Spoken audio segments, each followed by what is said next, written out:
Saudara, dengan keadaan sekarang itu banyak orang yang akhirnya ketakutan berlebihan. Kita harus lebih takut kepada Tuhan daripada kepada,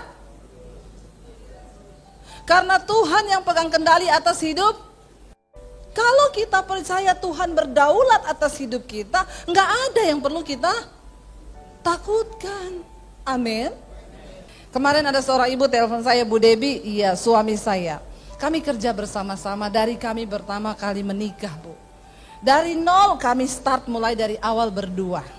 Waktu belum ada duit, dia sayang sama keluarga, setia sama Tuhan.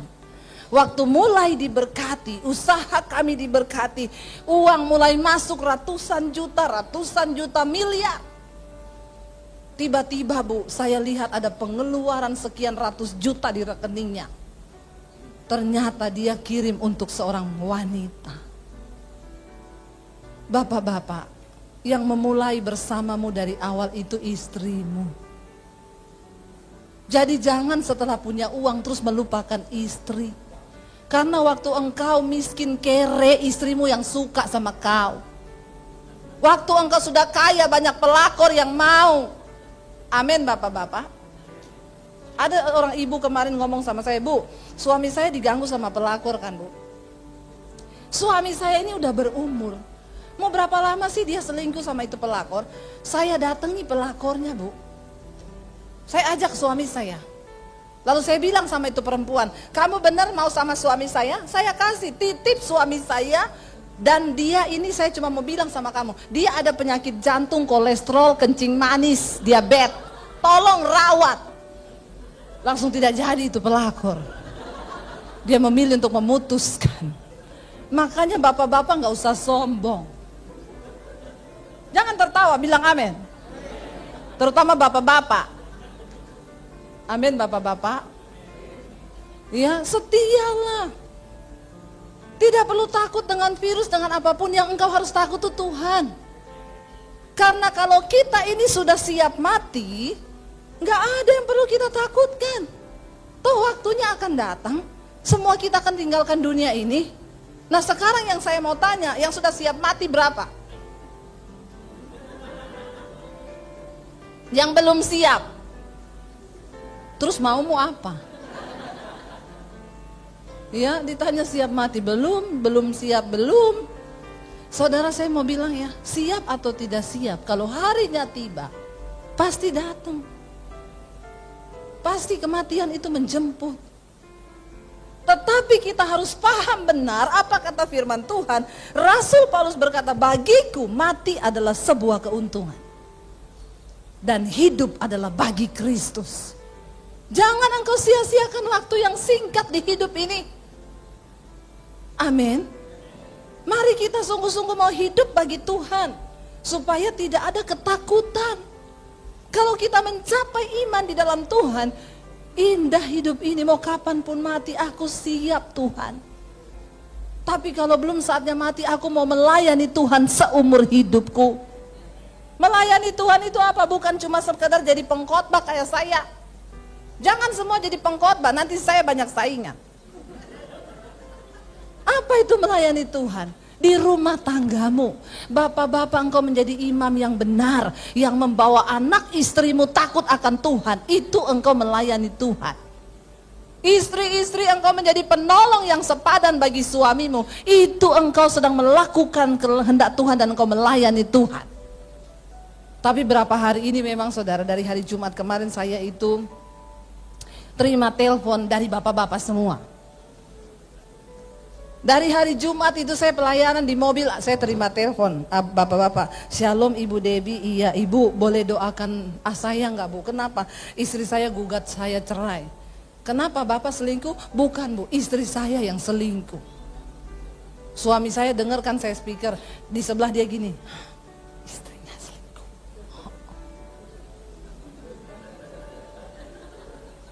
Saya tutup teleponnya, berdering lagi, Shalom ini Ibu Debi, iya.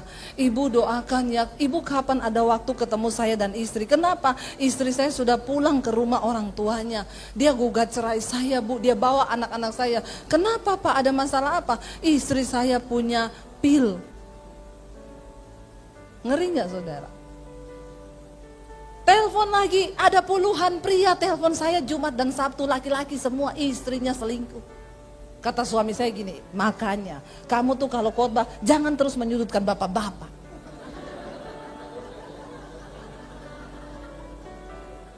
Yang kamu khotbahin bapak-bapak terus suami-suami. Jadi sekarang suami sudah pada bertobat, istrinya yang tidak bertobat. Jadi istrinya pada selingkuh. Jadi hari ini saya mau khotbah buat suami dan istri. Semua bertobat, amin. Saudara, dengan keadaan zaman sekarang ini banyak orang akhirnya ketakutan dan mengklaim Mazmur 91. Bahkan banyak yang catat ayat ini lalu taruh di dompet. Enggak beda seperti mantra atau jimat. Saya mau bilang kepada saudara, jangan jadi Kristen bodoh. Ayat firman Tuhan tidak berlaku bagi semua orang Kristen. Karena banyak orang masuk gereja tapi tidak masuk surga. Tolong catat baik-baik apa yang saya ngomong. Makanya Yesus berkata, bukan semua orang yang berseru padaku Tuhan, Tuhan yang akan masuk dalam kerajaan Allah. Seorang menelpon saya, Bu Debi, saya baru habis baca kitab Yehezkiel, Bu. Dan saya temui satu kesimpulan saya, apa? Tuhan tidak adil. Lah, maksudmu? Saya kan baca itu, Bu, ya. Di sana tulisannya, kita ini nanti yang Tuhan lihat dari kita ternyata cuma akhir hidup kita, Bu. Jadi yang dari awal itu Tuhan gak perhitungkan. Jadi, Bu, saya pikir-pikir ngapain saya hidup kudus? Mending nanti aja kalau sudah mati saya bertobat. Saya kasih gambar ketawa, saya balas hahaha. Kok ibu ketawa? Yang pertama kesimpulan saya, kamu belum ketemu dan mengenal Tuhan secara pribadi. Kenapa? Kamu tahu kenapa saya sampai hari ini memilih hidup dalam kekudusan? Bukan karena saya takut masuk neraka, bukan cuma itu. Karena saya mengasihi Tuhan.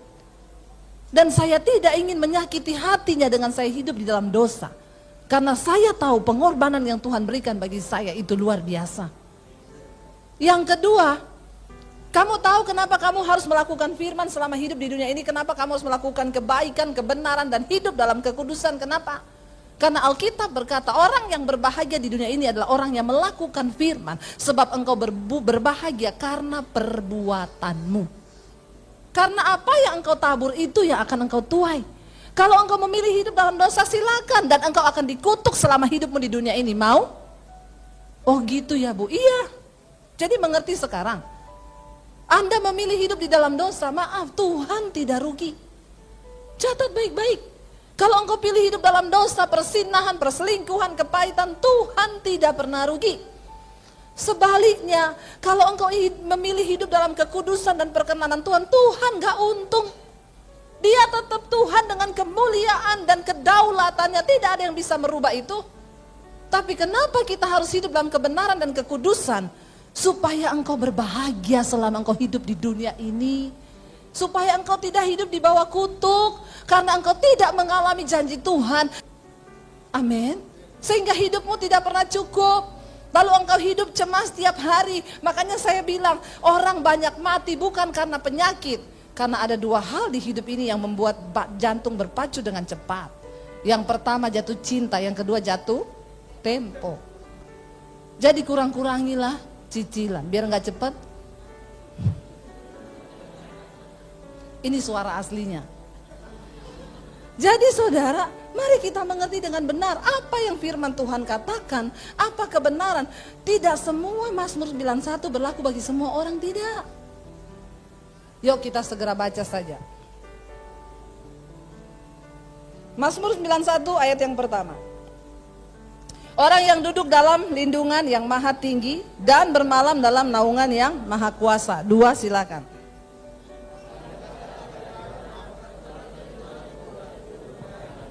Allah yang sungguh dialah yang akan melepaskan engkau dari jerat penangkap burung, dari penyakit sampar yang busuk. 4.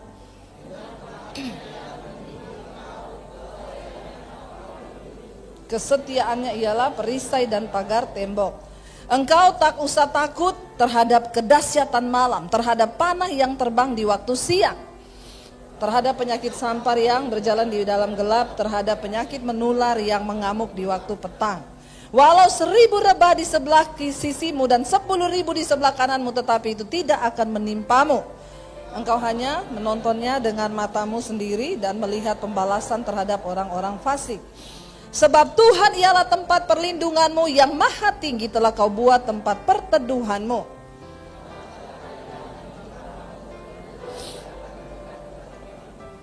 Sebab malaikat-malaikatnya akan diperintahkannya kepadamu untuk menjaga engkau di segala jalanmu.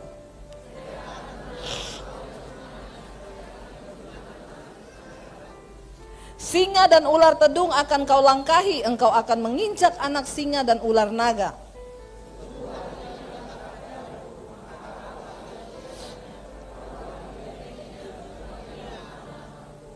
Bila ia berseru kepadaku, aku akan menjawab. Aku akan menyertai dia dalam kesesakan. Aku akan meluputkannya dan memuliakannya.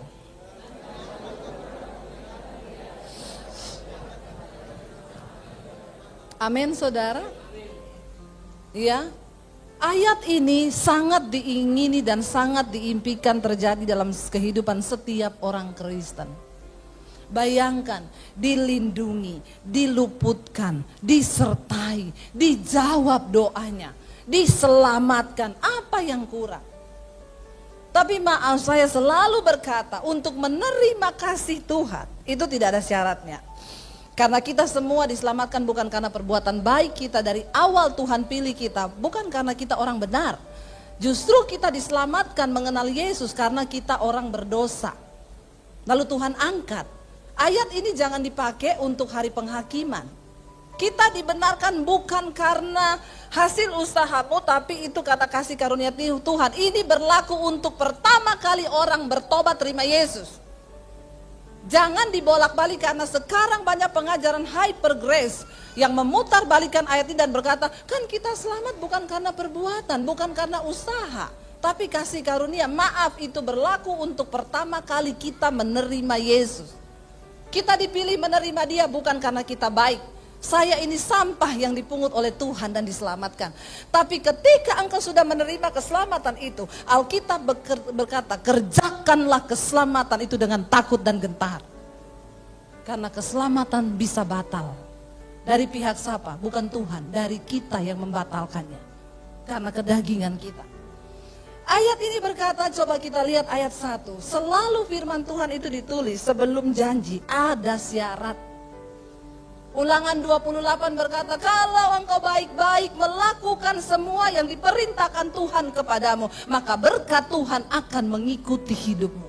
Sebaliknya, kalau engkau tidak taat dan hidup dalam kefasikan, maka kutuk akan menyertai hidupmu. Ingat itu baik-baik. Untuk menerima kasih Tuhan tidak ada syaratnya. Ketika kita datang buka hati terima Yesus, dia terima.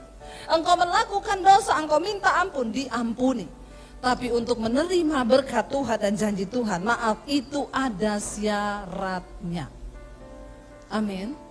Carilah dahulu kerajaan Allah dan kebenarannya, maka semua ditambahkan. Jika engkau berjalan, barisan depanmu adalah kebenaran, maka barisan belakangmu adalah kemuliaan Tuhan. Ayat 1 kita baca sekali lagi sama-sama. 1, 2, 3. Orang yang duduk dalam lindungan yang maha tinggi dan bermalam dalam naungan yang maha kuasa. Ayat ini berlaku bagi orang ini. Orang yang duduk dalam lindungan yang maha tinggi, bernaung di dalam naungan yang maha kuasa, bermalam dalam. Saya mencoba mengerti ayat ini. Saya baca dari terjemahan bahasa Inggrisnya, di sana dikatakan, orang yang berada di dalam the secret place of God, di tempat rahasia Tuhan. Orang yang berada di dalam tempat rahasianya Tuhan, mereka yang akan mengalami janji ini.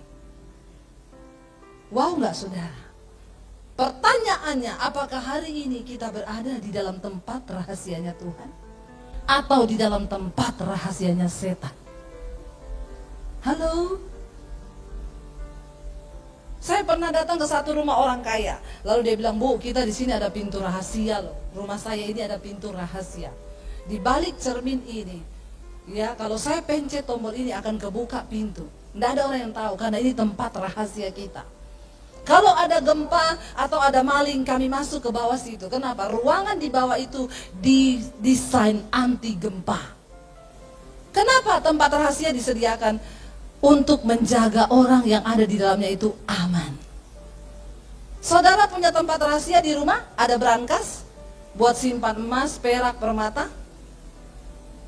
Halo? Kita berharap di tempat rahasia itu nggak ada yang tahu kan? Tapi suami istri dilarang main rahasia-rahasiaan. Amin. Bilang amin. Nggak ada uang istri, nggak ada uang suami. Amin. Uang sama-sama pegang berdua supaya tidak terjadi pertikaian dalam rumah tangga. Suami, percayakan istri uangmu karena istri adalah bendahara yang terbaik. Tapi istri, jangan sembarangan pakai uang suami. Amin, ibu-ibu. Dari tadi saya menyerang bapak-bapak. Hari ini saya menyerang ibu-ibu. Jadilah istri yang bijaksana, yang punya hikmat Tuhan. Ya, supaya hati suaminya, Amsal 31 bilang, istri yang cakap itu mahkota suaminya. Dia bangun waktu masih pagi. Ya, dia itu cantik. Hati suaminya percaya kepadanya dan suaminya tidak pernah kehilangan, kekurangan, keuntungan. Kalau sampai suami tekor terus, ini istri perlu dibaptis ulang. Direndam agak lama 15 menit. Supaya dia buka mata langsung di rumah Bapa di sorga. Ya, jadi mari kita hidup di dalam keterbukaan sebagai orang Kristen supaya iblis tidak mengambil celah di dalam hidup kita. Ya, kayak itu tadi yang saya cerita. Dari awal usaha bersama-sama, dari miskin sama-sama, begitu sudah kaya suaminya pegang uang mulai selingkuh. Kenapa bapak-bapak engkau harus memberikan keuanganmu kepada istrimu? Itu akan menjaga langkahmu karena uang itu bisa membuat orang gelap mata. Uang itu bisa menyesatkan orang. Ya, dulu waktu nggak punya uang pas-pasan naik ojek sampai ke gereja. Begitu diberkati Tuhan, beli mobil, gereja lewat, tembusnya Ancol. Berdoa saudara ya. Nah saya bertanya kepada Tuhan, orang bagaimana yang berada di tempat rahasianya Tuhan? Roh Kudus memberikan saya pemahaman. Yang pertama, orang ini adalah orang yang hidup di dalam kekudusan dan tidak kompromi dengan dosa. Berapa banyak yang mau masuk di tempat rahasia Tuhan? Ya, yang tidak mau enggak apa-apa. Enggak usah angkat tangan. Kalau engkau mau menjadi orang yang berada di tempat rahasia Tuhan, yang pertama, hidup dalam kekudusan dan jangan kompromi dengan dosa. Saya tadi pagi saksikan di sini saudara. Saya ketemu satu orang ibu, dia bilang, Bu Devi saya harus ketemu ibu. Lalu dia cerita, Bu, saya ini dulu sebelum menikah berat saya 120, saya sebelum menikah berat saya 100 kilo. Sebelum menikah, iya. Tapi luar biasa suami ibu ya, iya makanya luar biasa suami saya Bu. Dia menerima saya apa adanya. Lalu dia menikahi saya dengan berat badan 100 kilo. Karena dia mencintai saya dengan segenap hati. Terus setelah saya melahirkan, saya punya anak, saya melahirkan. Perempuan itu kalau sudah punya anak hormonnya sudah tidak beraturan. Dia lewat toko beras naik 1 kilo. Lewat rumah makan Padang naik 2 kilo. Apalagi kalau mampir naik 5 kilo. Ya, kan kata orang sekarang itu virus corona itu penangkalnya adalah jahe, kunyit, lengkuas. Dan itu terdapat di rendang. Jadi makan saja rendang, Anda bebas corona. Amin. Nggak usah stres. Lalu saudara, setelah menikah saya punya anak ibu. Berat saya bertambah menjadi 120. Saudara bayangkan orang berat 120. Dan dia tingginya cuma seperti saya saudara. Dan itu 120 kilo. Lalu dia bilang gini, saya mau diet, suami saya bilang, enggak usah, kamu cantik begini. Dan aku mencintai kamu apa adanya. Ibu-ibu jangan terlalu percaya kalau suamimu bilang begini ya. Kalau kau sudah gendut 120 kilo lalu suamimu bilang kau cantik, jangan coba bercermin, pasti kau seperti karung beras. Apalagi kalau pakai daster. Ya, jangan, tetap jaga berat badan kita, amin. Lalu dia bilang, jadi saya itu nggak pernah diet, tidak pernah olahraga nge-gym karena suami saya bilang, aku tetap mencintaimu. Lalu Bu, saya dan suami itu tidak pernah ngecek HP. Dia HP-nya dikasih password. Benar yang Ibu Debbie bilang, ciri-ciri suami berselingkuh, satu, HP-nya dipakein password, istrinya enggak tahu. Kedua, ke toilet bawa HP. Ke WC buang air besar bawa HP. Tidur HP ditaruh di bawah bantal. Pas di kepala, Anda bisa mati karena radiasi. Bukan karena virus. Dia bilang itu semua suami saya begitu Bu. Jadi istri-istri tolong cek. Kata orang begini, ada bapak-bapak bilang sama saya, Bu, untuk menjaga kesehatan suami, jantung suami, menjaga kesehatan jantung suami, cuma satu saja Bu, jangan sering-sering cek HP-nya.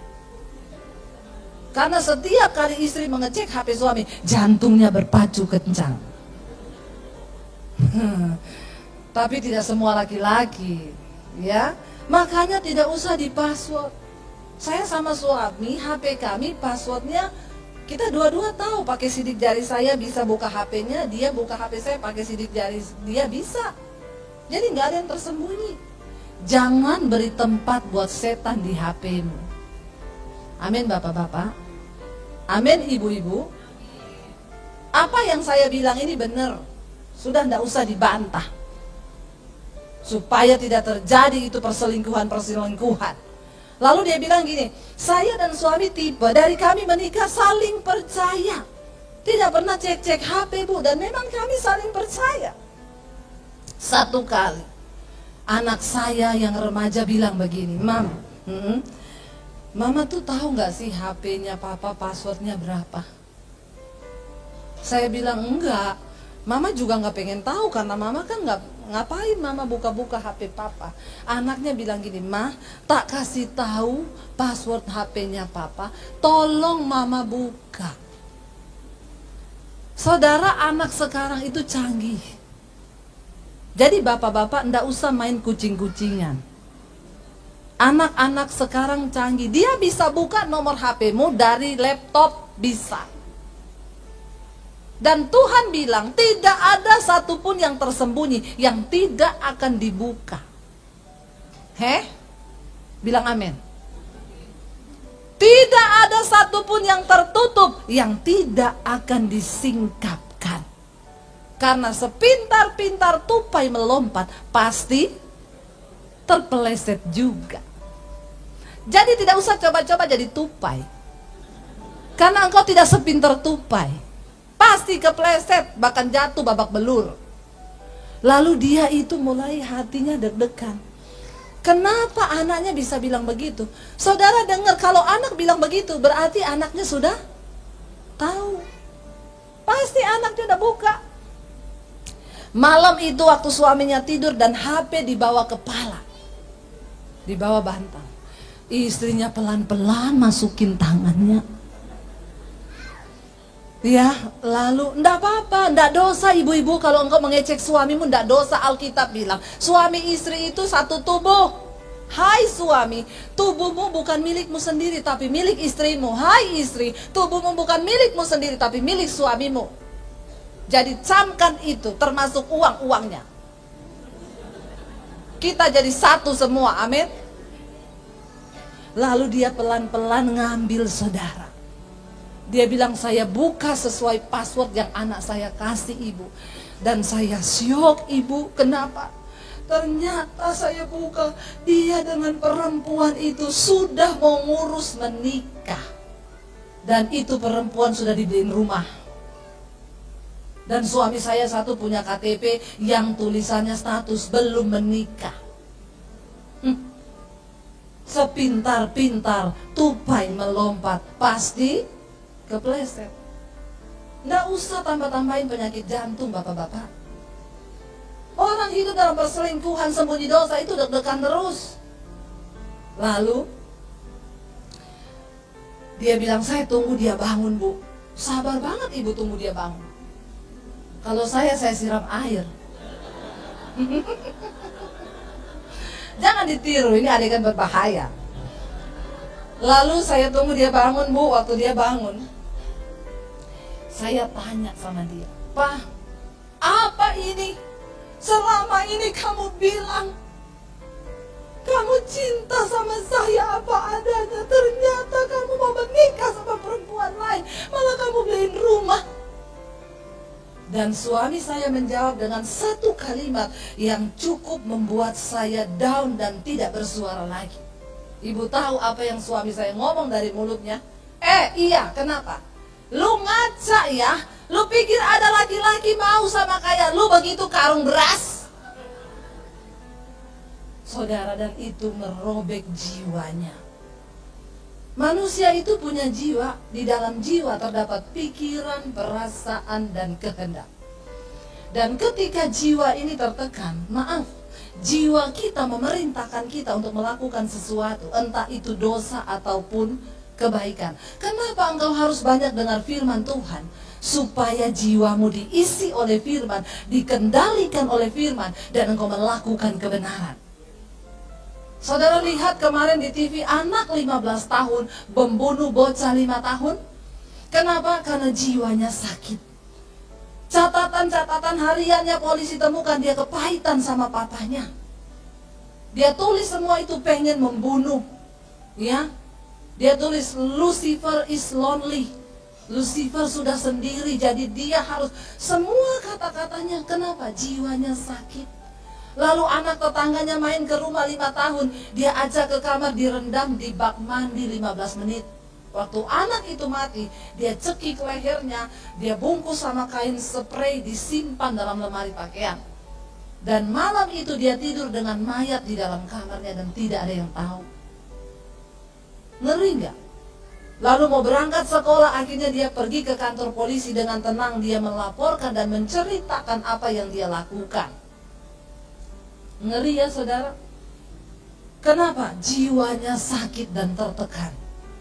Ibu ini, dia bilang, jiwa saya hancur remuk tertekan ibu. Karena suami saya bilang, mana ada laki-laki yang mau sama lo. Dan akhirnya bu, saya pergi ke gym. Saya nge-gym setiap hari 7 jam. Dari jam 6 pagi sampai jam 1 siang. Waktu saya ketemu dia, saudara tahu berat badannya berapa? 60 kilo. Nggak ada apa-apanya, huges. 120 jadi 60, turun 60 kilo. Jadi waktu pertama kali saya ketemu dia cerita, Bu, saya ini dulu berat badannya 120 loh. Terus saya, hah? Ibu sekarang berapa? 60.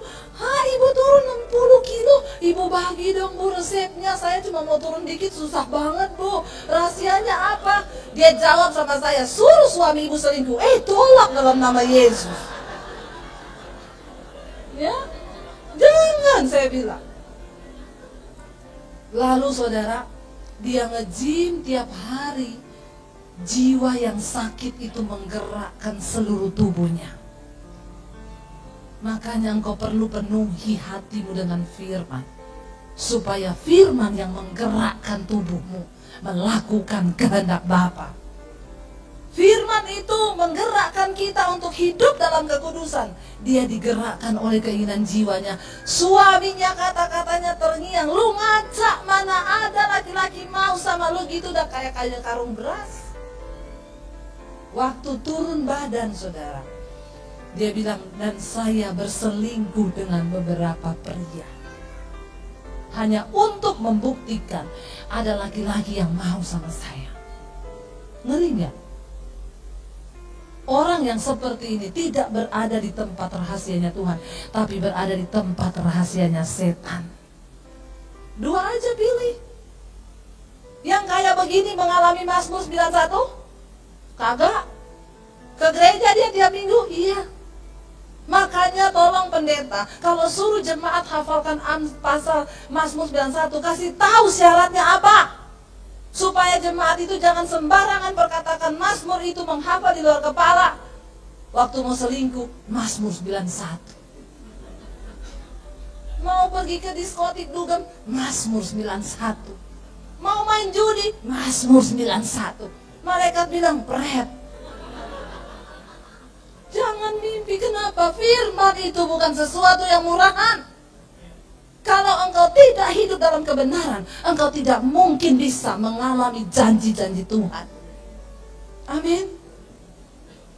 Lalu saudara, dia melakukan dosa. Tiba-tiba dia bilang, ibu, kayak suaminya BCL yang tanpa tanda-tanda. Malam masih beraktivitas, pulang tidur, ditemukan paginya meninggal. Saya tidur malam itu tanpa tanda-tanda, semua baik.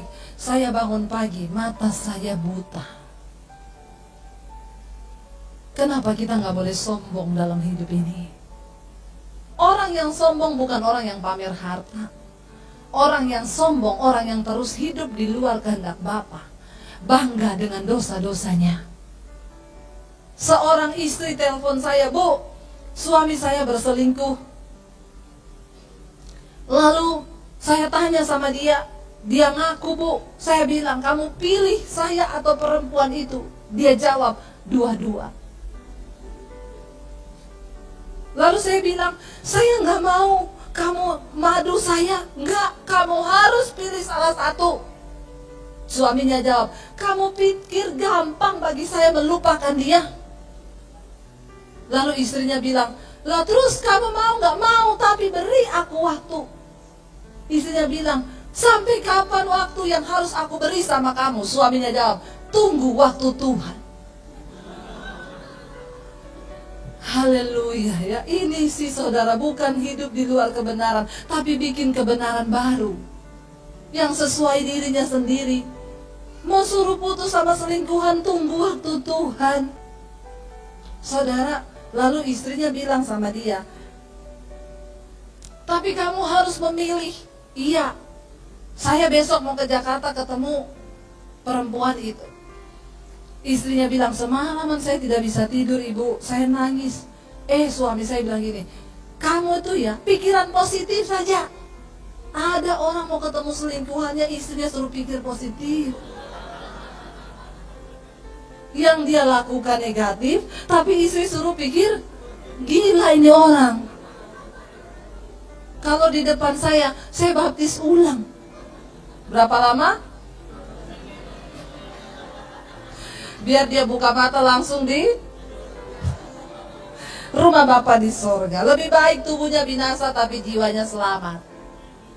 Ya, jangan sombong. Lalu dia bilang sama istrinya, dosa saya lu gak usah urusin, itu urusan saya.